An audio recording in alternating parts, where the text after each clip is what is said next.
Hello everyone, this is Tim, and for this lesson I'm going to be discussing the judicial branch of government.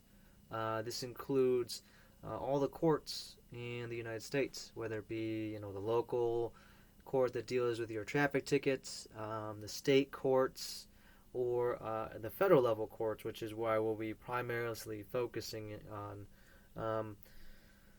I will touch on some of the other levels, the state and local level, but there's a far more complex for certain reasons I'll get into. Now, at the federal level, there are the federal Supreme Courts, so specific Supreme Courts in each state, and then there is the United States Supreme Court. That's where I'm going to start. The United States Supreme Court is the end all and be all when it comes to determining whether an action or a law is constitutional.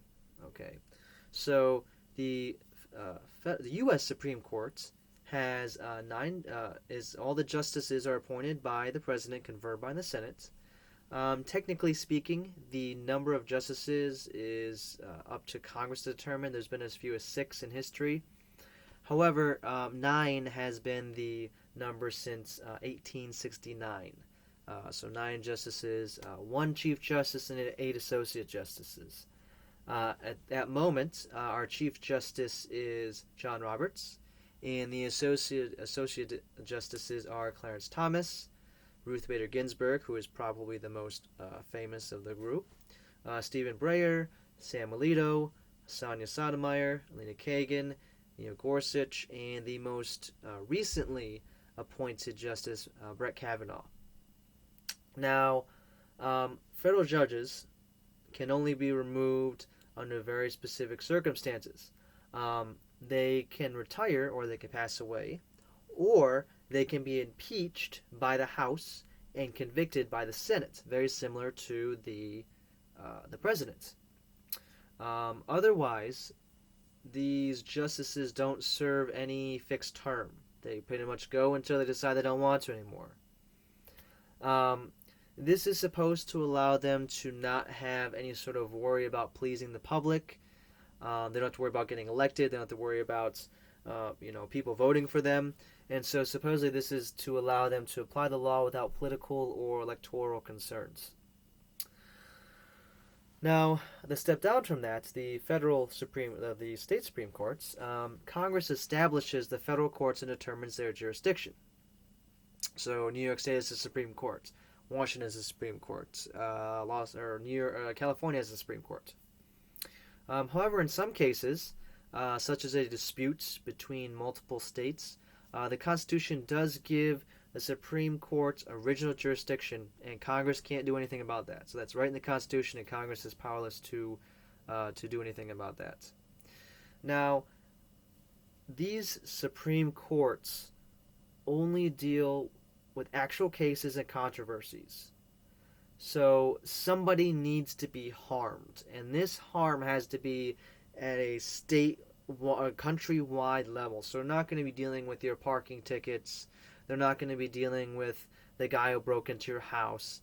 They are dealing with, for lack of a better term, big picture items, things that affect the whole country.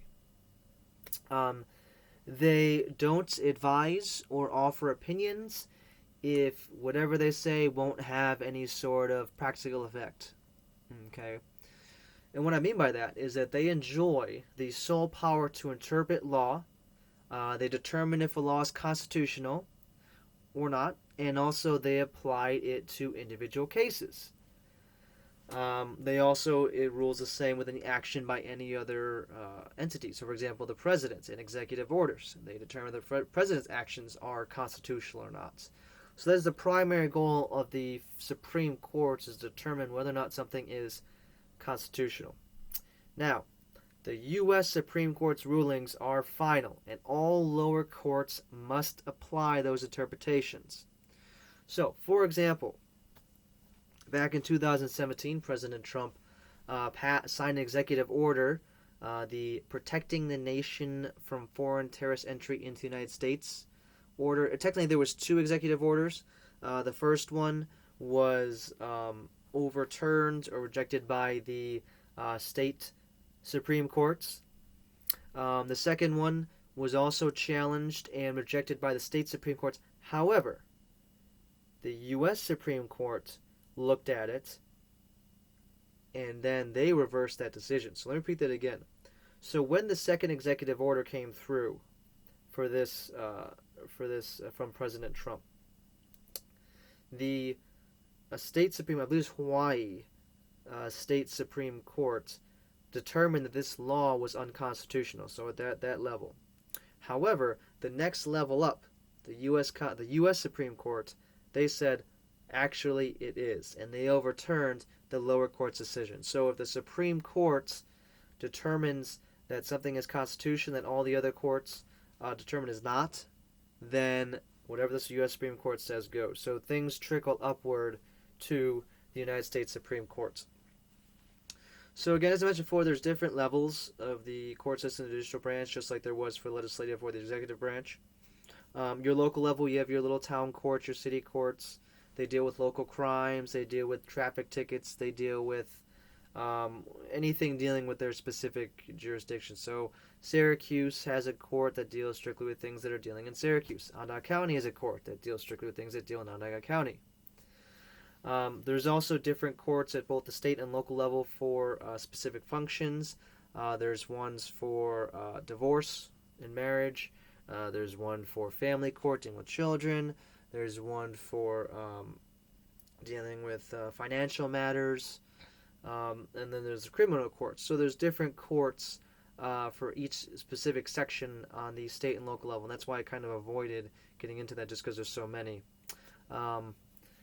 So they're the ones that deal with the more items more specific to individuals, whereas the Supreme Courts deal with stuff that affects the whole country. That's kind of the difference between the two.